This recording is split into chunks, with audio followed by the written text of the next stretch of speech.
Benim adım Yakup El Haris Beba. Ben Moritanyalıyım. Uluslararası Kaptan Ahmet Erdoğan Anadolu İmam Hatip Lisesi'nde okuyorum. Bu sene inşallah lise eğitimi bitireceğim. Yani son sınıfın öğrencisiyim. 19 yaşındayım. Moritanya'da Aynus Selamı adlı bir köyde doğdum. Orada büyüdüm. 5 yaşıma geldiğimde medreseye mahzara Moritanya'lar dedikleri gibi bir kuruma başvurdum. Orada ilk eğitim ya da Kur'an eğitime başladım. Moritanya'da bu medresede bütün çocuklar bu medreseye gider. Çünkü ilk eğitim o medresede alınır. Daha sonra medresenin eğitimini tamamlayanlar okula gidiyorlar, yani normal okula gidiyorlar.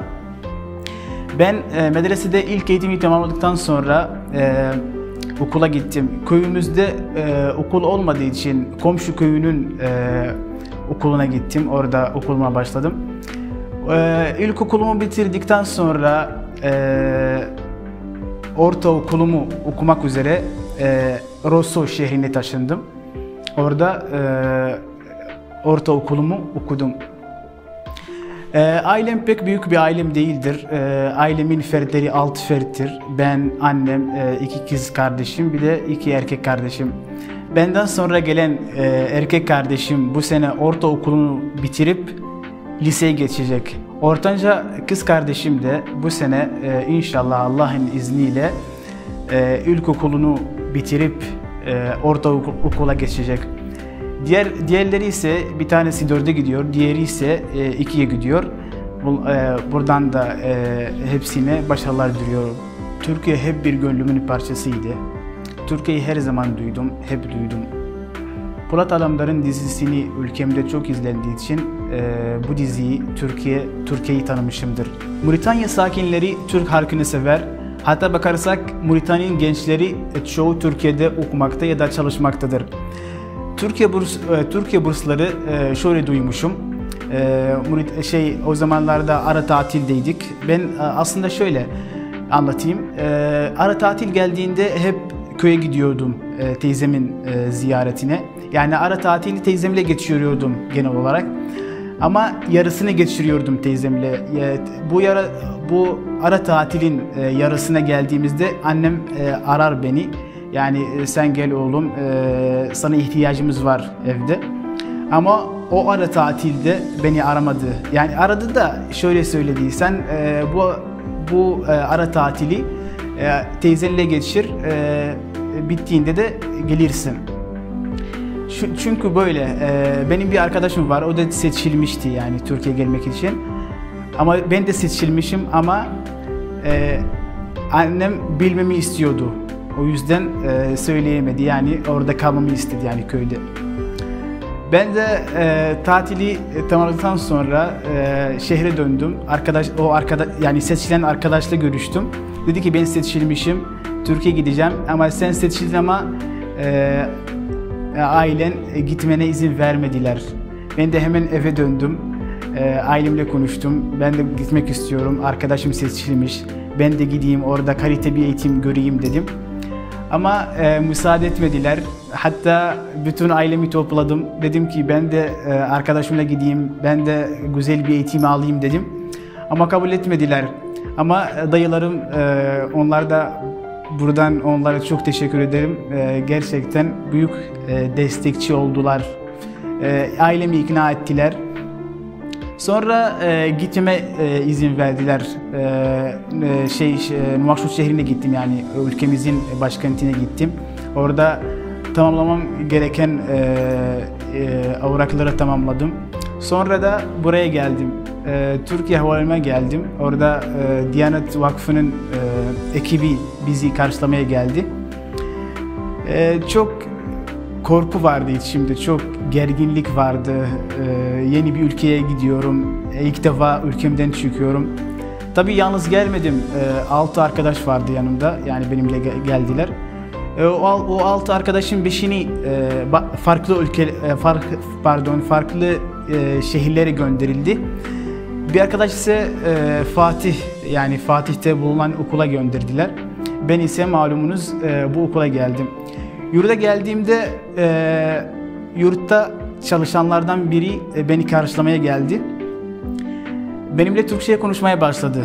Ama ben Polat Alemdar'ın dizisinin Arapçasını izlediğim için Türkler Arapça konuştuklarını zannediyordum. Meğer Türkçe konuşuyorlar. Sonra Türkçeyi bilmediğimi anlayınca Arapça bilen birini çağırdı. O da Rami abiydi. Buradan kendisine çok teşekkür ederim. Yani her konuda, yani Türkçe konusunda, yani her konuda bana yardımcı oldu. Sağ olasın. Sonra yurdun idaresine gittik. Kaydımı yaptım. Sonra da odaya geçtim. Sonra kaydımı yaptırdım. Daha sonra odaya geçtim. Orada odada 2 kişi vardı. Onlar da iyilerdi. Sonra eşyalarımı dolabıma yerleştirdim.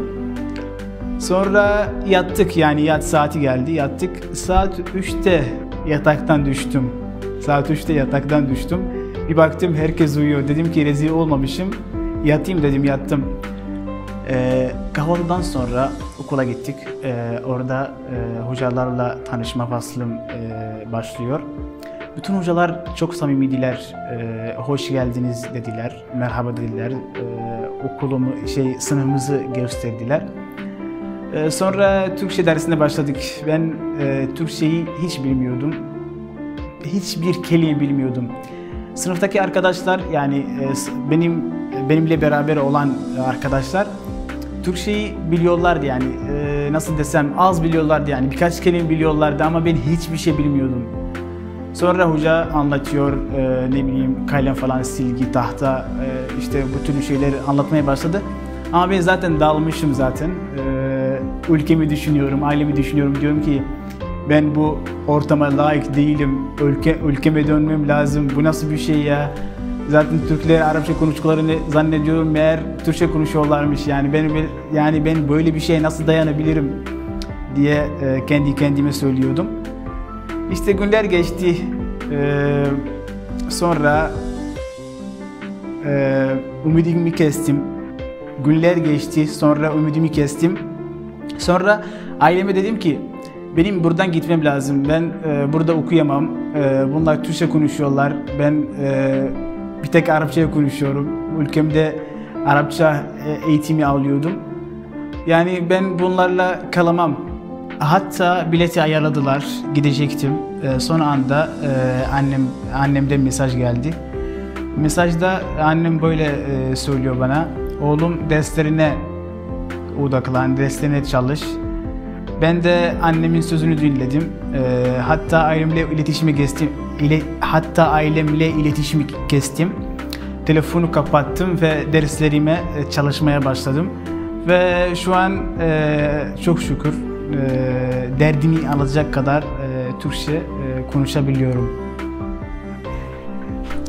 Küçüklere tavsiyem, Türkçe'de böyle bir atasöz var. Bugünün işini yarına bırakma diye bir atasöz. Yani küçüklere ya da kardeşlerime en büyük tavsiye olabilir, yani en iyi tavsiye olabilir. Bir de bu atasözü de açıklayayım. Yani biz şöyle mesela bugün bir ders işledik. Bu dersi bugün çalışmasak, yarına bıraksak kesinlikle pişman olacağız. Çünkü o dersin üzerine birkaç ders olacak. Sonra da çalışmayacağız falan, yarına bırakalım falan deriz. Sonra da pişman oluruz. Yani ben bunu en iyi tavsiye edebilirim küçüklere. Hayallerimden bir tanesi de senarist olmak. Ülkemizde böyle bir sıkıntı, zaten ülkemizde ya da ülkemde çok büyük sıkıntılar yaşanıyor. Bir tanesi de kabilecilik. Herkes kabilesini övüyor. Benim kabilem, ben bu kabileden deyim, senden daha üstünüm. İnşallah ben bu kabileciliği kaldıracak bir senaryo yazmayı düşünüyorum ya da yazmaya başladım. İnşallah bu senaryo dizisini ya da filmini gerçekleştireceğim inşallah. Benim hobilerim, benim birçok hobim var. Bir tanesi de futbol oynamak, kitap okumak ya da bir şeyler yazmak. Yani ben yazmayı çok seviyorum. Herhangi bir şey yazmayı çok seviyorum. İnsanlarla takılmayı da çok seviyorum. Çocuklarla kesinlikle onlarla konuşmayı çok seviyorum. Onlarla takılmayı çok seviyorum. Hobilerimden de bir tanesi arabayı sürmek. Arabayı sürmeyi çok seviyorum. Hatta inşallah gelecekte inşallah bir araba şirketini kurmayı düşünüyorum. Hatta seneye inşallah ülkeme gittiğimde bir araba tasarlayacağım inşallah, Allah'ın izniyle. Nasip olursa tasarlayacağım inşallah. İlk başta söylediğim gibi ben İlim Yayma Cemiyeti'nin yurdunda kalıyorum. Gerçekten bu cemiyet yemek olsun, barındırma olsun, düzenlediği faaliyetler olsun, her alanda bizimle ilgilendi. Her alanda bizlere destek oldu. Gerçekten ne kadar teşekkür etsek de az, onlara buradan çok teşekkür ederim. Ben Yakup El Haris Baba. Beni izlediğiniz için teşekkür ederim.